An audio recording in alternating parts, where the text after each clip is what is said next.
Ito na mga kabark, yung nahunting natin na Philippine Holy. So ito, nag-iwan tayo ng dahon. Ayan o. Philippine Holy.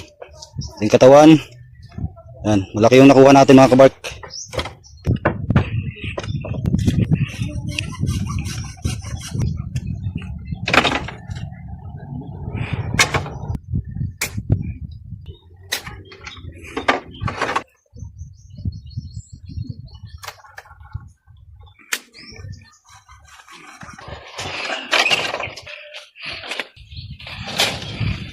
Okay, putol na.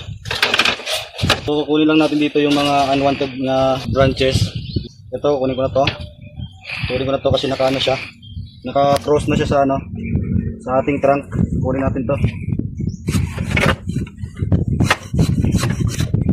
Ayan, kunin natin. Ito, kunin natin ito mga kabarko. Ito kasi masyado na mababa.